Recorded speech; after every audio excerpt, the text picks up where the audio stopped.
So, Miss Stein, I really enjoyed being a part of your class today. It was definitely a learning experience for me. So, right here, I'm just going to get some feedback from you as well as give you a few pointers to improve your teacher practices. So, what do you think went well in the lesson? The students worked really well in their groups, and most of the students were able to complete the task in the allotted time with minimal errors. This tells me that the lesson presentation was effective yesterday. How would you describe the level of student engagement? All of the students were actively engaged in the lesson and participated well in the discussion. However, once they finished the task, they seemed to just socialize with their peers. I noticed that many of the students were able to complete the task before time was called. What is something that can be implemented to maximize the use of time? One thing that I would consider with this lesson the next time is to place shorter time constraints on the activities and not spend as much time on concepts that students can easily master. This was my first time teaching this lesson, so I will edit the lesson for the future. Okay. Discuss important theories evident in classroom organization, grouping, configurations, motivation, and instruction. There were several theories I feel that are evident in my classroom. First and foremost is sociological, which focuses on learning through observation. I find that modeling for my students seems to be the best technique to help students develop class procedures, routines, and expectations. This also encompasses how students interact with each other, and I truly believe that providing opportunities for students to interact with each other helps build social skills. How were you able to gauge and monitor student understanding of the material? As the students worked in their groups, I assessed learning. I assessed student learning mainly through observation and written response on the task.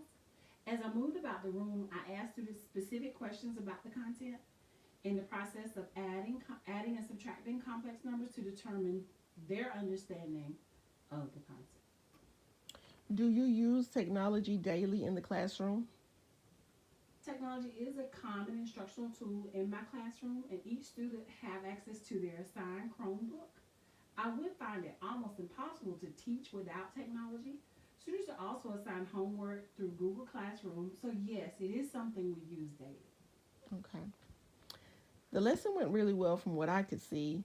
I found that the students were really engaged in the lesson and followed your instructions really well. With every lesson, teachers should always strive to maximize learning time. Lesson plans are merely roadmaps for instruction and don't always go as planned. I recommend that when planning a lesson, always have something in place to keep students actively learning. At the end of class, the students were provided extra practice to complete outside of class. This could have been given to the students that finished the assignment early. I really liked the level of engagement and participation as the students worked in their groups. With this particular lesson, I think pairs would have been more effective and would make it easier to determine individualized content mastery. I know that you said you require students to use content vocabulary when discussing content. While observing, the students were using the vocabulary effectively, and I could even understand the conversations. Many teachers struggle with getting students to use content vocabulary, and this demonstrates effective teaching. With the individualized practice, how will that be used in the instructional process? The independent practice will be used to determine individualized content mastery. The students that did not master the content will be remediated through My Path. And My Path is used to differentiate instruction, which provides instructional videos with a practice assignment. And the program actually grades the assignment and gives more practice if they fall below 80%. The students that you asked me to observe were actually engaged in the lesson and even participated in the class discussion. What do you think motivated the change? The students overall had an understanding of the concept of the lesson, which I think served as a motivating factor. Yes, I truly believe that when students can relate to the content and make connections, they tend to thrive within the lesson. Any other feedback or suggestions about the lesson? I would definitely revise the lesson and make adjustments to enhance the instruction and student interaction. Is this a lesson that you can use for peer teaching? Yes, I can see that peer teaching can be used to enhance the lesson.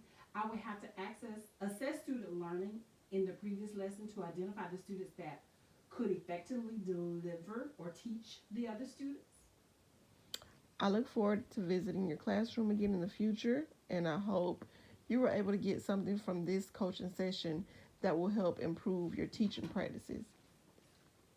This concludes post observation protocol.